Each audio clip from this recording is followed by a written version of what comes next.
Welcome back. Thanks for joining us for episode number 4 of Fine Leg to Full Forward. We're glad you could join us again. Another week, another camera angle for you, mates. Back on the right side of the Ring of Steel in Metro Melbourne now. Yeah, well, the Ring of Steel's gone now, well, at least for now, mate. But back to the suburbs. Seems like things are slowly but surely heading in the right direction. But only time will tell, right? We'll see. Yeah, fingers crossed. We've had a good stretch of double donuts in terms of cases, so fingers crossed we keep that going. How's your week been, mate? All right? Anything in the works? It's been good, mate. I'm, as you know, I'm in between jobs at the moment. So I've been super fortunate, really, to be able to spend a lot more time. I've had a lot more flexibility, freedom, and a lot more time to work on my music, which has been great. And Yes. you know how much I love working on music. And I'm actually, been working on a new single, actually, track sort of single thing. So it should be out sometime this week. So you're a bloody idiot.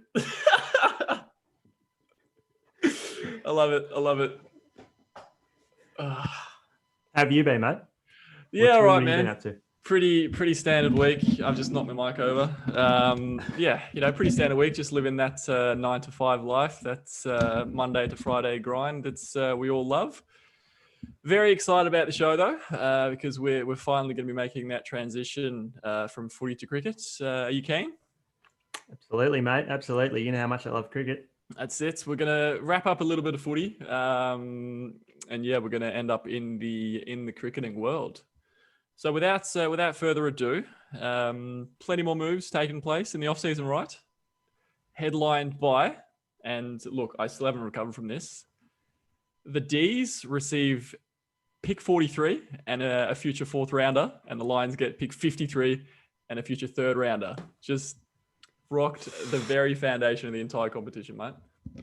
I mean, I was going to talk about other trade stuff, but I'm not sure if I can follow it, really. I mean, it's just incredible stuff. But no, seriously, what have you've got some other stuff? What do you got? That's terrible acting, mate. All right, yeah. Well, one that jumps out at me, Brad Crouch of the Saints, I think is going to be a pretty interesting one. I reckon he's a really good pickup for them, and I reckon he'd be a great fit. Just interesting to see if he can elevate them a little higher up the ladder, because they've had a good run this season. Jesse Hogan being traded to the Giants. Hopefully a change of scenery does him some good. Wish him all the best. Of course, while we're recording this, plenty of other moves. Still lots to play out as well. Josh Dunkley requesting a trade to the Bombers, and your boy, Big Bad Benny Brown, requesting a move to Melbourne. How are you coping with that news, mate? Look, mate.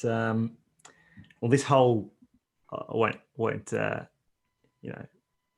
hide the fact that this whole past season has been quite dreadful as a North fan. And quick shout out to all the other North fans out there doing it tough. Shout out to Bino, big fan of the show. Big fan of North Melbourne as well. Big fan of North Melbourne. But I think I understand where Benny Brown's coming from in wanting to sort of seek an alternate club. He's got talent, as everyone's sort of aware of in previous years. Obviously, this season wasn't his greatest, but I can sort of understand where he's coming from in sort of seeking that other direction. Another sort of Steph Martin's going to the Dogs. Yes, yeah, that's an interesting one. I reckon that's another good pickup, to be honest. Yeah, absolutely. Jeremy Cameron, we're not sure. I don't think that's going through, but interesting to see what happens with that. Who knows? Yeah, and I've heard Adam Treloar also meeting with the Dogs today. So they're getting busy this off-season, mate. Who knows where they end up the start of the year? Yeah, what absolutely. their Only 22 time will looks tell. like. Yeah, who knows? But picking up where we left off, for those of you who joined us last week, you know we were inspired by an article that teased us with the thought of Lordo, Duck, and Acker in the same forward line. For those of you who didn't join us, first of all, ouch, disappointed. But no, we went through some dynamic duos that we'd love to see in the forward 50. We said Plugger and Eddie, Nicky Roo and Dacos, as well as the Chief and Cyril. What's been great this week, though, is the response that we've got from everyone. We love having you guys interact with us on air. I think I speak for both of us when I say that. But yeah, we asked people to get in touch, give us their own dynamic duos up forward, as well as a couple of picks for their dream midfield. You know, the engine room, and a couple of guys to lead the back six that get the chicks, the defenders. So we're going to go through some of those today. Ashwin, why don't you kick us off, mates? What's the first duo we got? So the first one comes in from Lukey Artner, big fan of the show, and we are big fans of Lukey Artner. Hell yeah, we are. So he has gone with, for forwards, he's gone with Richo and G-Train. So you've got Matthew Richardson, Richmond legend, known for, obviously kicking so many goals throughout his career, but also quite a accurate kick in terms of percentage. As long as the goals posts weren't too high, right? Is that Richo? Is that when it is? They seem skinnier if the posts were taller. Was that? I think that was Richard. Oh, sorry, Richo, if you listen, mate. if you listen. And G-Train, Fraser Garrick from St Kilda, probably what a man. Possibly one of the toughest AFL footballers that I've ever sort of witnessed, but definitely up there in terms of that, contested hardball footy. Yeah. Absolutely. No, a couple of really good picks there. And I'd like to give a shout out to Lukey as well. Not only for the Pelicans down at the mighty NWCC, but he's also a producer for Fourth Place. Very, very popular up and coming band here in Southeast Melbourne. Yeah, put your fours up. Really, really changing the game. Very, very good tracks, and always very creative with the way they release them. So Fourth Place, definitely one to check out. Do you want me to get my plug sign out again? Or yeah, go on. There you go. Right. Draw a 4 on it. But Lukey is one of our most engaging listeners for sure. He always drops us a comment. He's answering our questions. And to be honest, mate, he just generally bigs you up. He's a big fan of you. He commented Richo and G-Train on Instagram, on YouTube, but he gave us another couple on Instagram. Another couple of forwards. Peter Hudson and Bob Pratt. Now, there's two real old school suggestions, but well worth a mention. Just walk you through this a bit. So Hudson, 9 seasons with the Hawks in the 60s and 70s, 727 goals in 129 games. Crazy, right? What? Yeah, it looks like a typo, doesn't it? It's. And then Bobby Pratt played in the 30s and 40s, 198 games for South Melbourne and Coburg, 944 goals. Inaugural member of the AFL Hall of Fame, went straight to legend status, if I'm not mistaken. So a couple of old-fashioned full forwards, probably a little outside the box from Lukey, but I'd say that sums them up. Sums them up pretty well. Another really good duo has come from another very good friend of the show, Mr. Palingu Lokapathridge, or Shaq, or Plumes, which could also be spelt Plumes. He's a ruckman in the ones down at Lyndhurst, they've come close to winning the big dance a couple of times, but haven't quite been able to finish the job. But mate, I think I speak for all the boys when I say you're going to get there, man. Anyway, a little bit off topic. His forward duo were Lance Buddy Franklin and Neon Leon Davis. A couple of rippers there. I mean, people quite often forget how good Buddy was. Absolutely. Thinking back to the flags with the Hawks, He's just got that, always sort of had that X factor that we keep going on about. And he's closing in on the 1,000 goal mark, if I'm not wrong, as well. And that also, Leon Davis, definitely wouldn't put him in the same sort of category or caliber, but whenever he had the footy forward for the Pies, he was always a threat, especially with the snaps and kicking from extremely difficult angles and things like that. Leon was a jet. Neon Leon, you don't get that name without deserving it, do you? I mean, that's right. Yeah. Sums it up. But yeah, Buddy, by far the highest goal scorer among active players. He had to be mentioned, didn't he? 4 Colemans and a pretty rare 100-goal season, which to achieve in the modern era is an unreal effort. On Leon Davis, I think Plumes he's used one pick with his head, picking Buddy, and he's used one pick with his heart. He's a die-hard Pies fan, so he just had to get Leon in there. But look, he's another one like Cyril. He never really needed a lot of the footy, but he could easily tear a game up, couldn't he? I mean, he's got a flag, 2 All-Australian nods, and a goal of the year to kind of back that up. Yeah, definitely an outstanding player, and both players could equally turn a game, as you said. With it off, you could win a game off their boots. So absolutely, pretty obvious when Buddy did it. Yeah, 13. Oh jeez, yeah. Ah, bloody hell. Sorry, Hutto. I did that no justice, mate. If you're listening.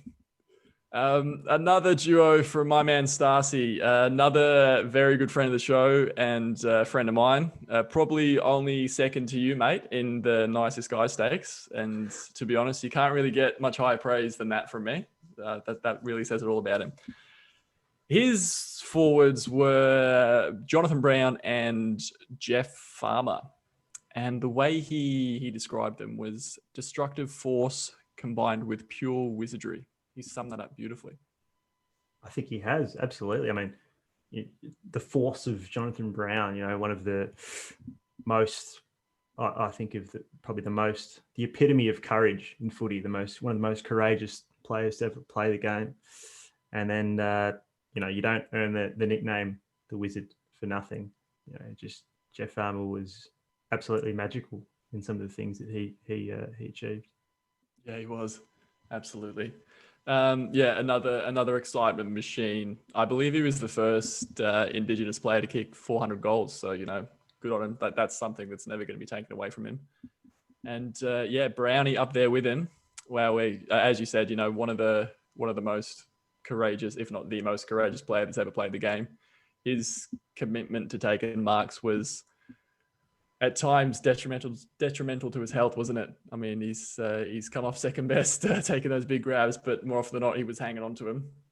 Absolutely. And it wasn't even that long ago, but it's like the game's definitely changed within the past couple of years, especially with, the concussions and the rules have changed a lot. So it's interesting to see it's more interesting to think about if we're ever going to see someone that's that sort of courageous ever sort of play again with this sort of changing state of the game. And I'm not saying that the change is bad. I think this change is absolutely great for the game in terms of health being one of the most important things, the health and well-being of all the players.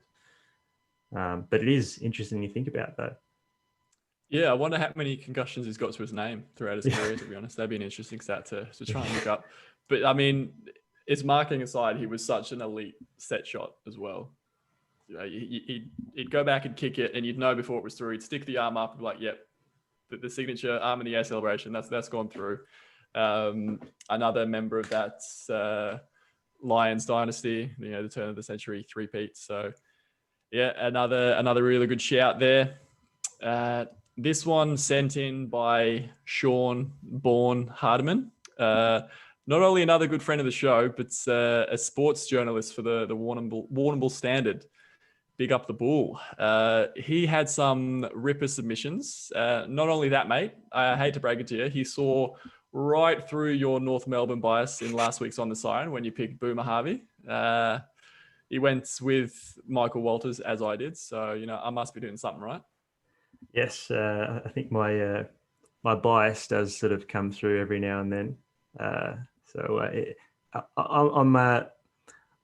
It's actually good that people are sort of picking up on that. Actually, I need to be kept in check sometimes. Yeah, they're calling you out. You deserve to be called out. I mean, absolutely. I think it's just because they expect better of you, man. I don't know. I don't know what else I can say on it.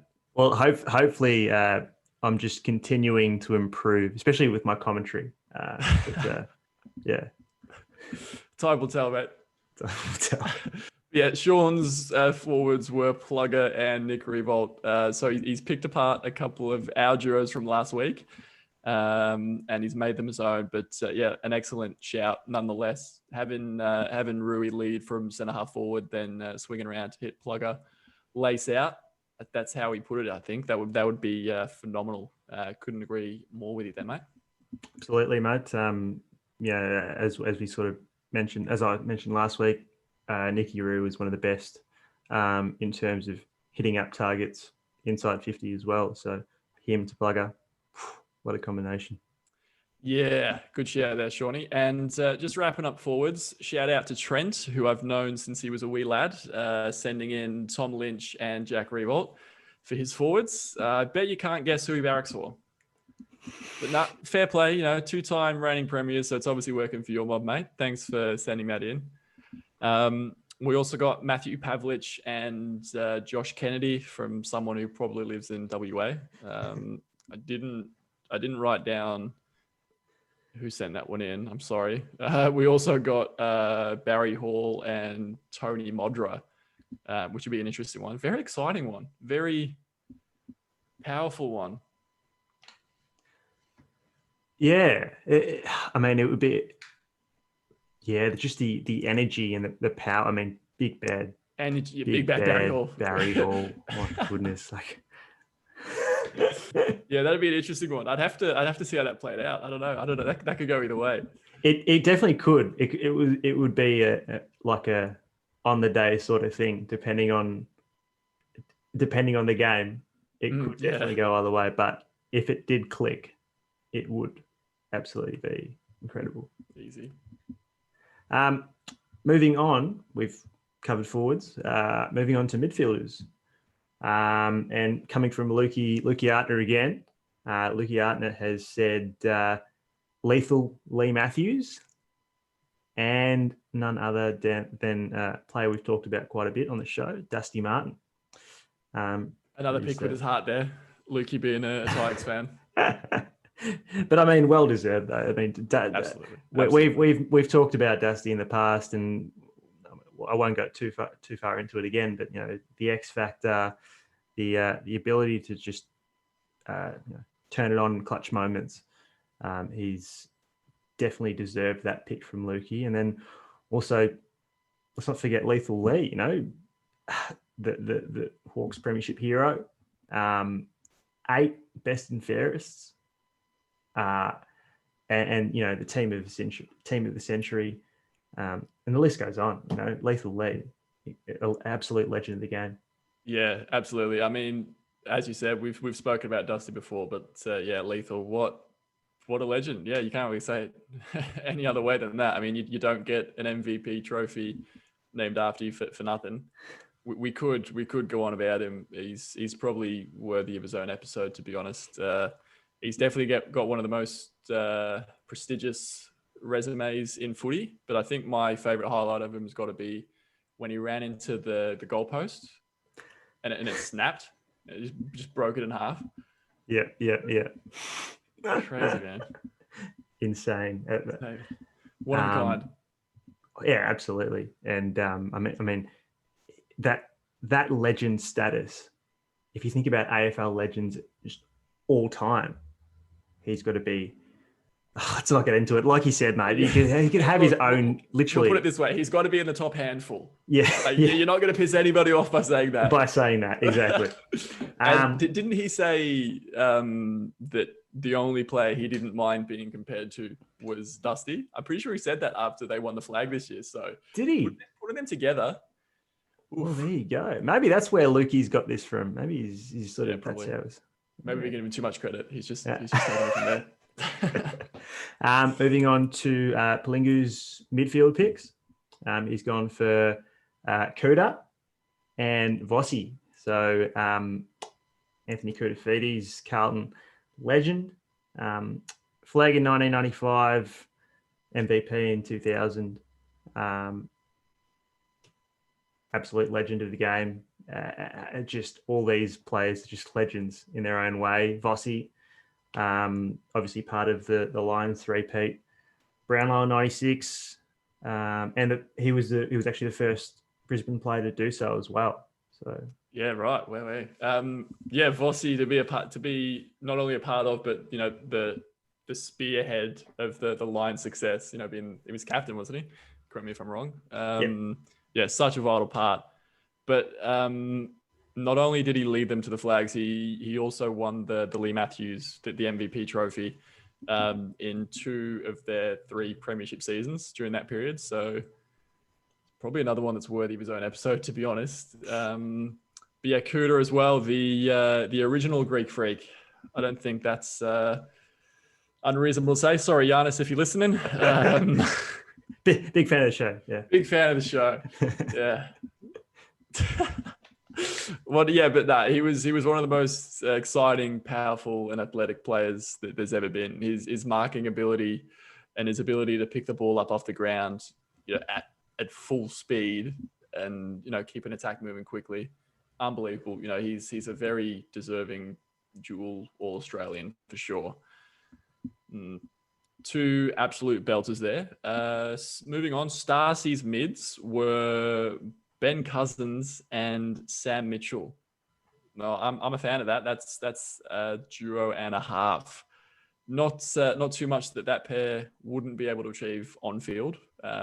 They've both now got Brownlow medals to their names. Cousins obviously a part of that 2006 premiership that we mentioned before, and Sam Mitchell obviously 4 flags with that Hawks team, which seems to get a mention every show. Yes, absolutely, mate. Cuzzy and Sam Mitchell, just absolute utilities in there, just racking up disposals and the way they use the footy as well. Absolutely. Effective disposal.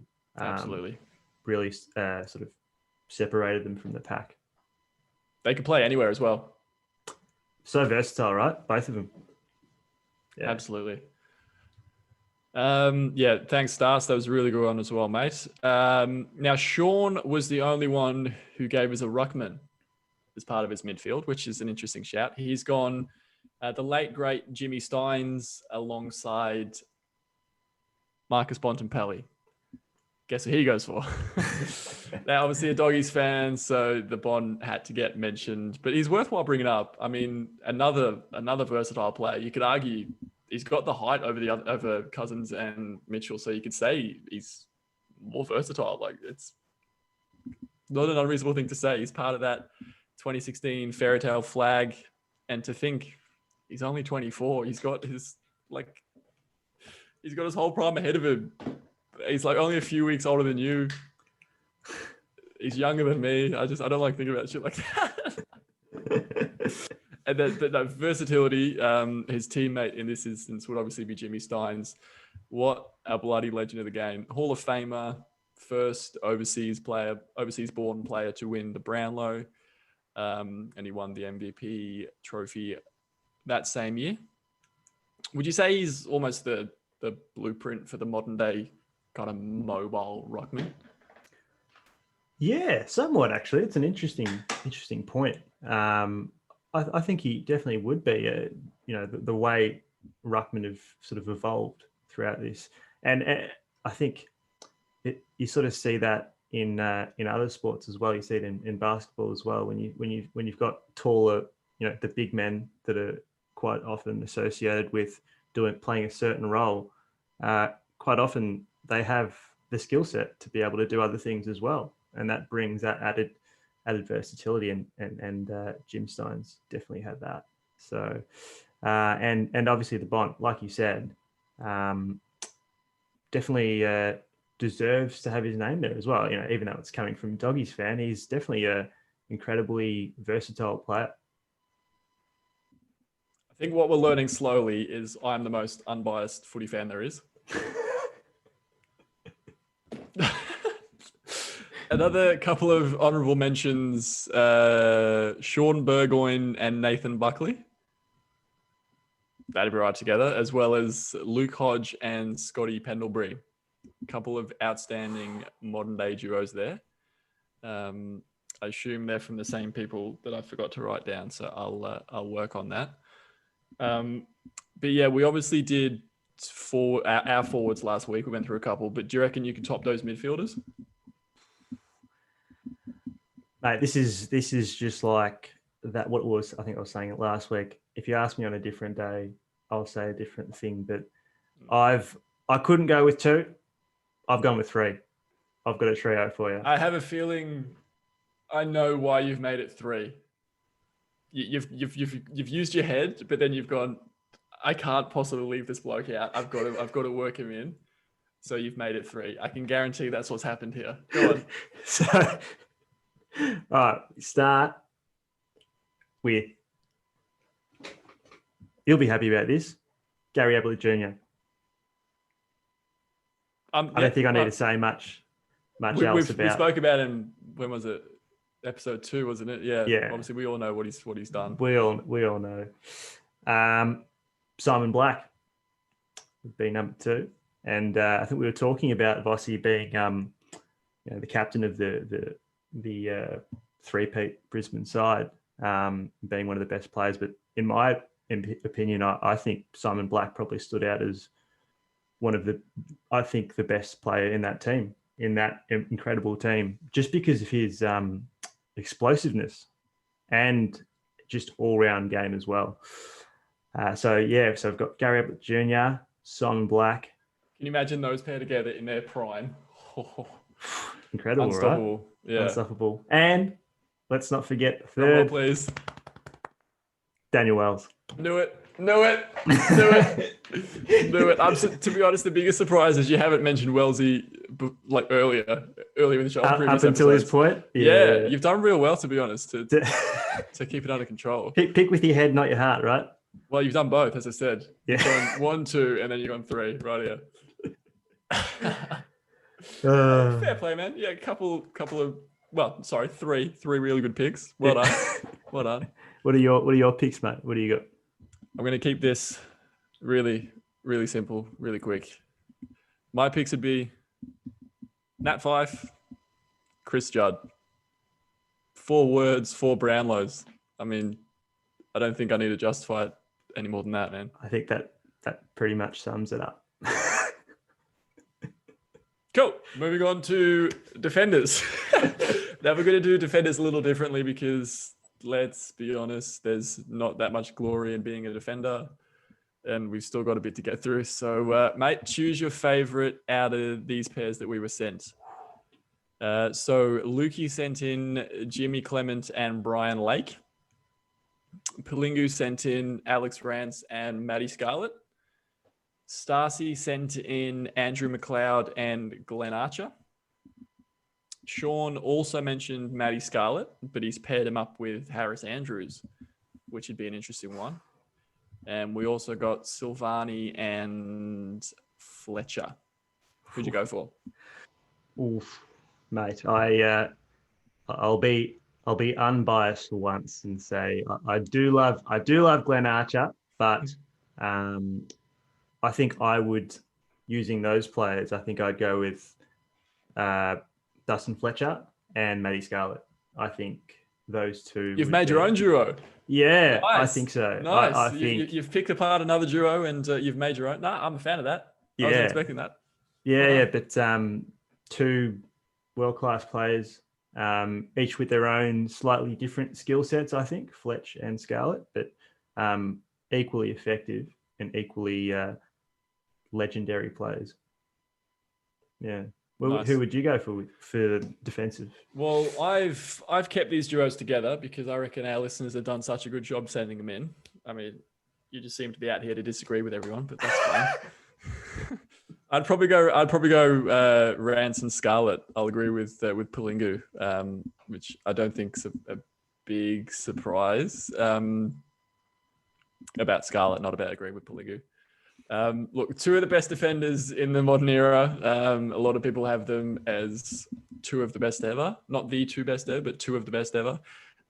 Rance, obviously an integral part of the emergence of the winning culture at Richmond, which we all know has led to flags. He's only got the one medal to his name, obviously, but there's no denying he was a key factor with multiple All-Australian nods. And I think he was captain one year, wasn't he? Which surprised a lot of people. Yeah. And then Scarlett, I mean, I could talk about Scarlett all day. Obviously, a part of the dynasty of the Cats that we've briefly mentioned, such a class player. Never really seemed to lose a one-on-one. And a lot of neutral fans would say that his career highlight was probably punching Hayden Ballantyne in the face or the jaw, whatever it was. Look, not for me to comment on, but yeah, I mean, I won't delve too deep into it either. But look, he was an incredibly, just a legend. Like I said before, Matty Scarlett, and like you said, if the ball's going, forward, 1-on-1, and Matty Scarlett's up against someone, you're more than likely to see it, a good contest and probably a spoil or an intercept mark. So a quick rebound 50 as well. Like before you know it, it's going back the other way. That's right. There we go. That's we've gone through some ripper dynamic duos there. That's really good. Really appreciate everyone sending those in. I mean, without that, we wouldn't be able to do this episode. So really appreciate that. But Ashwin, the time has come, mate. The time has come. I am putting my foot down. I'm drawing a line in the sand. We're making the transition. We stepped over? We're stepped over. We're making the cricket transition. It's happening. We're now focusing more on the fine leg rather than the full forward aspect to the yeah. There you go. So on that note, what do you got for me? I have got, now this is interesting actually. Speaking of, all of our segments, I think they've got floating titles that we're constantly changing and tweaking and things like that. This segment we used to be called Footy Folklore Retold, I believe. I think that was probably the most. That was probably the most solid one, wasn't it? Probably the best segment name, but now it doesn't really make sense if we're doing cricket stuff. Yeah, I don't know. What do you think? We'll think of a name. Cricket commentary retold. No, okay, we'll work cricket on that. Commentary. Let us know your thoughts at Fine Leg to Full Forward on Instagram. Let us know what you think Footy Folklore for cricket should be called. Regardless, I have got an absolute belter of a clip to start off with.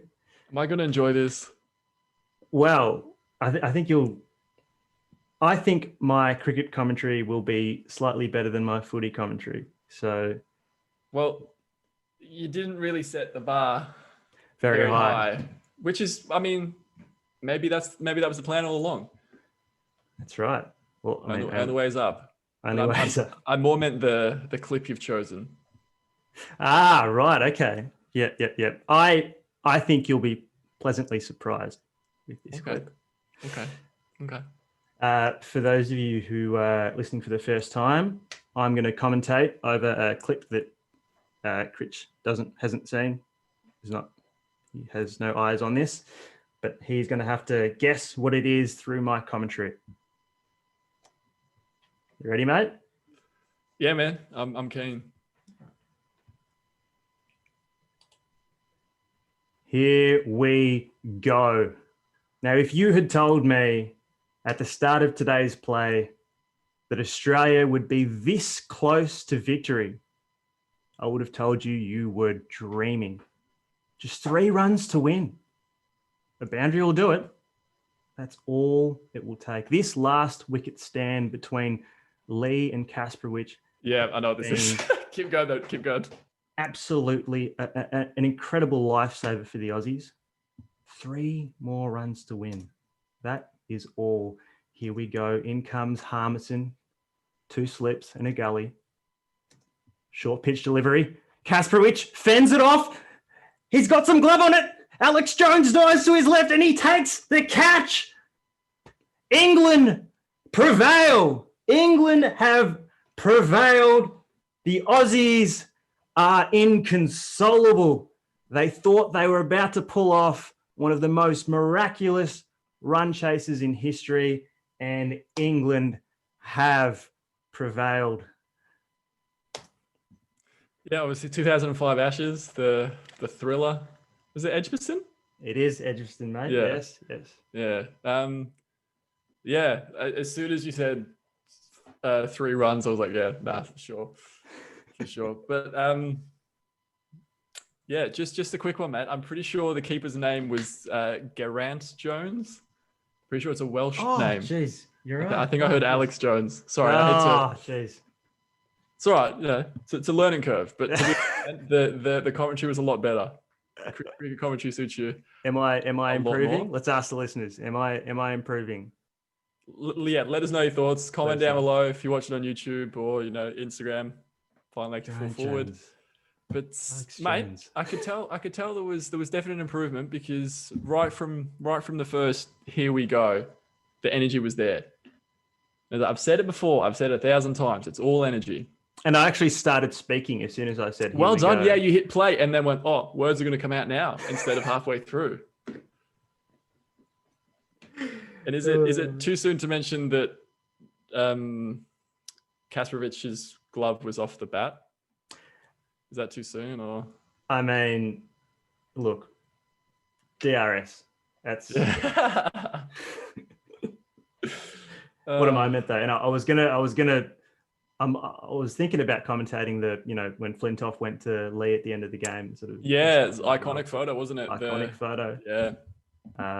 And not just that game, but that series, that Ashes 2005 Ashes series, is probably one of the greatest Test series that I think that's ever been played. I think it's got to be, man. It really has to be. Yeah, not just because of the result from my point of view, but yeah, like we were only like 10 or so when it happened, but I do remember all the hype, and yeah, going back and watching all the highlights. I think there's a few documentaries out on it, and mate, yeah, it's unbelievable. It's if we can have series that are half as dramatic as that, we're lucky as viewers. Absolutely, mate. Absolutely. Have you got another segment for me? What do you got? I do. Now, I got some great news. Speaking of segment names, I think I finally sussed out a name for this segment. All right. You're really gonna like this. Now, it's that part of the show where one of us gives the other 3 options for a player's identity based solely on his name and jumper number. Jumper number is more relevant for footy, I guess. Now, the part we've struggled the most with is an actual name for the segment itself. Now, you probably heard us mention maybe on the first episode that it's inspired by who he played for on Inside the NBA, where Shaq basically roasts Charles Barkley for his lack of knowledge regarding fringe players in the NBA. We obviously can't call it who he played for, and I panicked in the first episode and said something like, "Which team, bro?" Which Ashton abused me for off air, and rightly so. Not my best effort. To be fair, I couldn't come up with the title myself, so it's better than my effort. So, well, I think I've saved the day. So, the way we've gone about this though, what this segment has become is, are you brave enough to pick C? We've all done it. A multiple choice exam. We've got no idea what the answer is. I'll just take a stab in the dark with C. we've done it before. I've done it 1,000 times. I'll put my head up and say that. I did it in episode 1 because I had no idea. I tricked Ashwin into doing it in episode 2. And then I was on the wrong end of a double bluff last week. So what do you think of that? Are you brave enough to pick C? I absolutely love it, mate. It couldn't be more us, to be honest. Literally. And the plus is we don't need to rename it between footy and cricket season. That's right. It's there to stay. That's it. So, all right. So let's do it. We'll lock that in as permanent as we get. That's we'll see how that goes. So keeping the cricket theme going, as we said, we've put our foot down. We've made that transition. My options for you, and I think I'm going to test your domestic cricket knowledge here a bit, mate, because you've talked the talk about cricket. Now it's time to walk the walk. Specifically by calling Geraint Jones Alex Jones, I've definitely demonstrated my wealth of knowledge. Yeah, I mean, the wheels have already fallen off there. Go on. Kiss me up. No. All right, you ready? Let's go. Liam Guthrie. Oh, your eyes went too wide then. I don't know. This could either be really good or really bad. All right. Is he a young gun, lively left arm fast bowler for Western Australia? Is he an up and coming energetic wicketkeeper for Queensland? Or is he a patient, well-controlled top order batsman for Tasmania?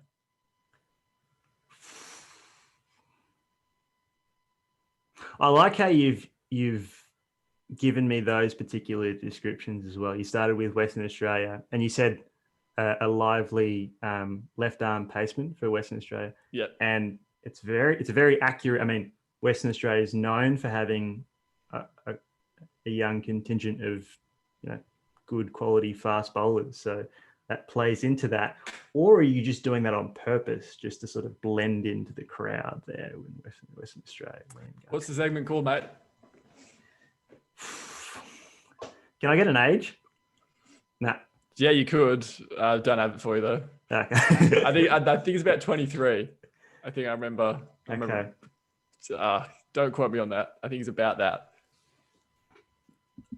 Liam Guthrie. Okay. So the do you want them again? Do you want the options? So Western Australia fast bowler. Yeah. So left arm fast bowler for Western Australia. Yeah. Wicket keeper for Queensland. Yeah. Or a top order batsman for Tassie. Patient and controlled. Sorry, yeah, patient, well controlled. I haven't actually heard the name much. I'm trying to think if they play in the reserves, it would be.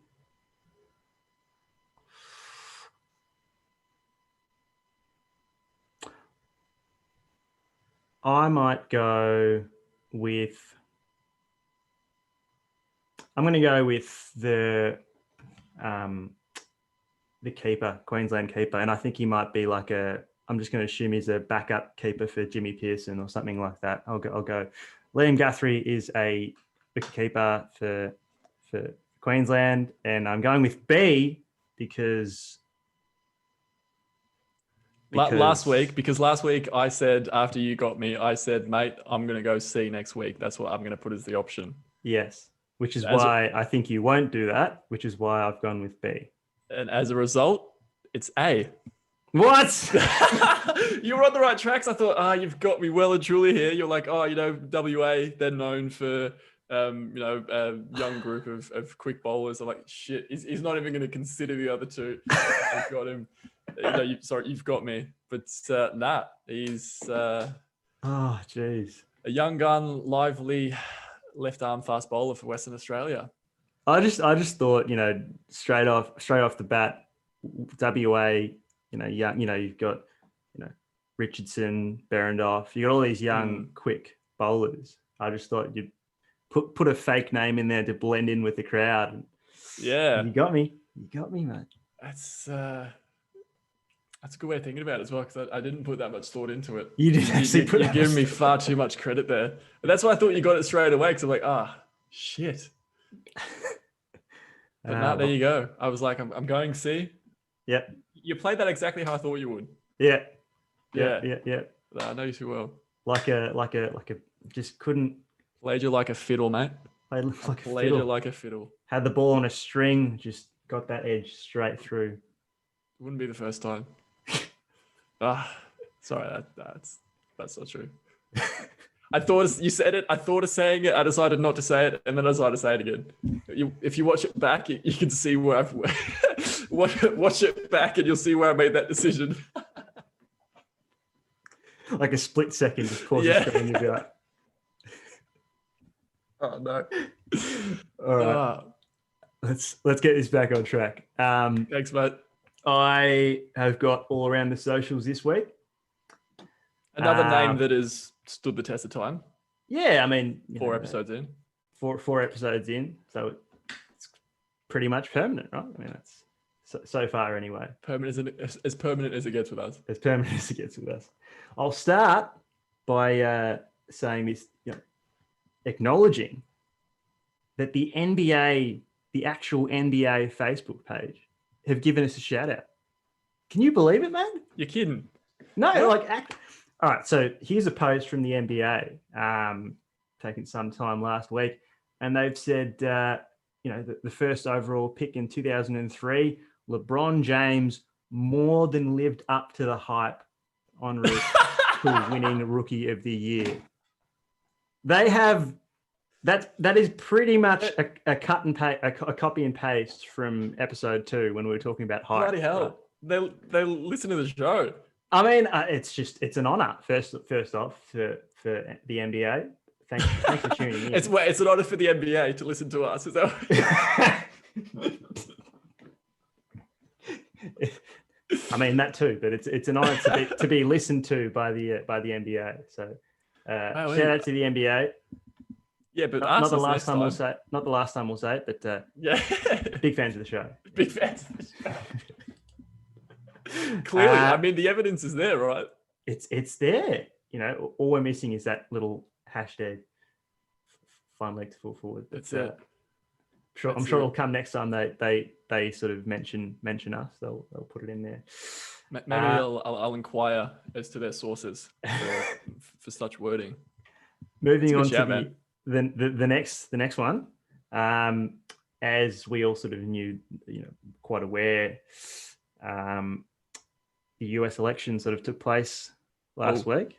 Oh, watch out! He's getting political. No. See, we talked about this before. I don't like getting too political.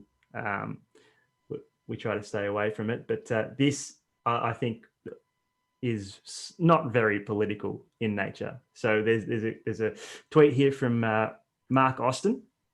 And it says, "Never again can Americans mock cricket because it goes on for days with no clear winner." I mean, got a point. It's true. Whenever, Americans are criticizing cricket, it's always like, how can you stay there for 4 or 5 days and not always have a result, a clear result? It's like, you don't understand. You don't understand. But that's as political as we'll probably get on this show, to be honest. But I can breathe a sigh of relief there. Yeah. Look, I was going to try finding more stuff for you, mate, but I was scrolling through Twitter. I'm not huge on the socials, as you know, but scrolling through Twitter today, and it was actually Virat Kohli's birthday yesterday on the 9th of November. So all I seem to find scrolling down, I've spent about 2 hours scrolling today through cricket on Twitter, and all I can seem to find is about 1 billion happy birthday tweets to Virat Kohli. So that's sort of flooding the feed at the moment. But happy birthday to Virat Kohli. Keen to see him when he comes down in in the summer. It's going to be a ripper series, mate. Australia versus Yeah. India. We'll have to see if we can squeeze him in, get him on the show. That'd be good. But that's shaping up to be a ripper. Yeah, you're right. You're spot on. That's getting ever closer. So yeah, that's gonna be a good one. Is that all you got for the socials? That's it, mate. Unfortunately. Don't say unfortunately. You've nailed it again, mate. You really do sell yourself short on these because they were good. That's one of the best we've had so far. What have you got for me, mate? This week's On the Siren is keeping on the cricketing theme. Maybe we'll call it Super Over in the summer or something. You get the idea. You can make the comparison. You get what I'm getting at. All right, so I'm going to give you 3 players, and I want you to choose obviously one of them to win the game. Now, not your usual clutch bowlers. Okay, so bowling. Okay, bowling. Yep. You've got to pick one to win the game. So, all right, they need 2 or 3 to win. Yep. You've just got to. You don't even need to take a wicket. You don't even need to take. You just need to close it out. Just close it out. So no ties are allowed. No boundary countbacks or anything. Is that too soon? Triggered. All right. So yeah. So naturally, as I said, not really picked people you'd normally find in these situations. But I kind of want to see how you justify this, mate. So I've given you 3 ODI opening batsmen, and I'm not really. I don't know. I'm not feeling my choices this week, man. I'm sorry. I don't know how you're gonna separate them, but I'm interested to hear your reasoning. All right, you ready? Let's go. All right. So first one, according to my old man, he's got the best name in international cricket. That's Shikhar Dhawan. Shikhar Dhawan. Secondly, Johnny Bairstow. Johnny Bairstow. Johnny Bairstow. Yeah. Having a trouble. Yeah, he's now. Well, I'm assuming Joss Butler's in the team, so he's taking the gloves. So he's available for a bowl, Johnny boy. Yep. And David Warner. So you got Shikhar Dhawan, Johnny Bairstow, or David Warner to close out the Super Over. Close out. All right. So this is going to demonstrate that I know a lot more about cricket than I knew about footy, but it also will not help me in any way. So that's why I'm sorry for choosing these ones. Sorry. I'll start by asking, is this a one-day game or a 2020? What is it? Well, it's not a test match, is it? It's a Super Over. We'll say, look, the ODI batsmen. We'll say it's a one-dayer. It's a one-dayer. 2 to 3 runs to win last over. Okay. Well, I guess you can decide how many runs. 2 or 3, you decide. Yeah, either or. I've, we'll start with David Warner. David Warner has been known to bowl leggies. He has occasionally sort of been brought on by the skipper. I know Michael Clark used to bring him on every now and then in the middle of a test match to sort of try break a partnership. Occasionally bowled a few, whenever he did bowl, he bowled quite a few few rank full tosses. We've all been there, mate. I was waiting for you to say that. I was waiting for you to say that. Every under 17s, every spell you started with, the first ball always went over the batsman's head, didn't it? Tradition. Always. But it was a set play, wasn't it? Because you do that, the batsman would be like, "Oh, who's this joker? He's the best they've got opening the bowling," and then that same over, you'd knock off stump, wouldn't you? Set play. Chess, not checkers. Unintentional, but let's just say it was a set play each time. Yeah. So, Davey Warner, I have seen Shikhar Dhawan bowl as well. I think he's a left arm orthodox from memory. Couldn't tell you. But it's tough. I can't. Spin's not usually great to close out a game. Unless you're an absolute world-class spinner. Just because Yeah. if you bowl one slightly bad ball, slightly overpitched or slightly underpitched, you're gone. You know, it's a tough one, mate. Yeah, I'm not feeling it. I'm sorry. I'm sorry to put you through this. It's not my best effort. Has Johnny Bairstow ever bowled before? I don't think so. Yeah, I don't think so. I'll tell you. Well, after you've said, I'll tell you Who you think? who I'd go for, Yeah. and yeah, just a really really quick explanation. Not as good as Tom Hickey because he's the best kicky, but I've put my sensible hat on and made a call. I am going to say, okay.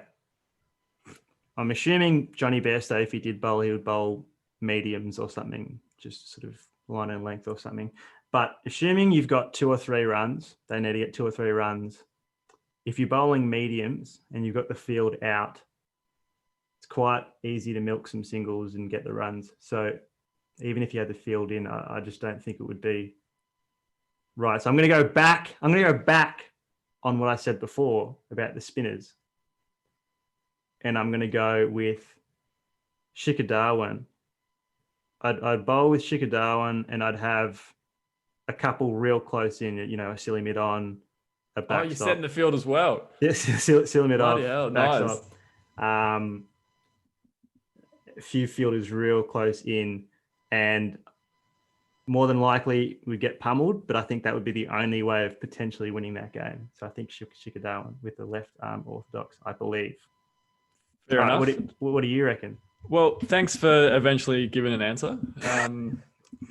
I didn't quite. Well, I put a little bit of thought in it. I obviously had the luxury to have a think about who to go for, and according to the Crick Buzz app I've got on my phone, Davey Warner is the only one of them to actually bowl in an ODI. He bowled 1 over and it went for 8 runs. So I believe I'd go him, just because there's a small amount of evidence there that he can land the ball on the pitch. That he can actually do it. That was it. That's as much thought as I put into it.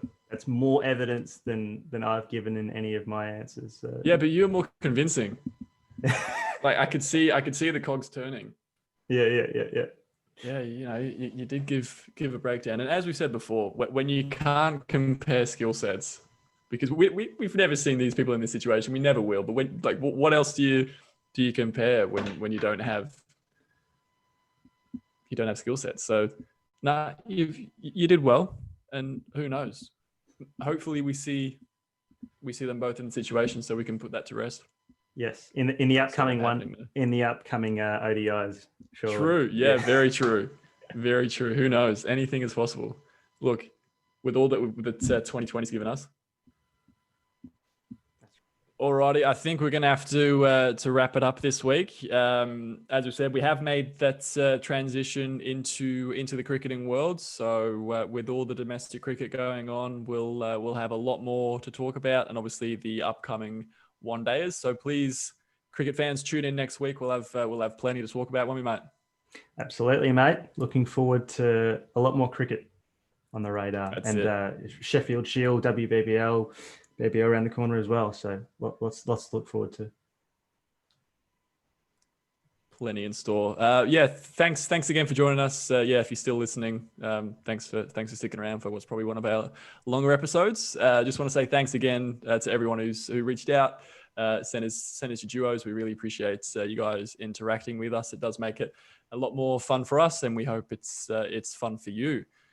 To show that we have made the transition from footy to cricket, I'm not going to say keep kicking goals.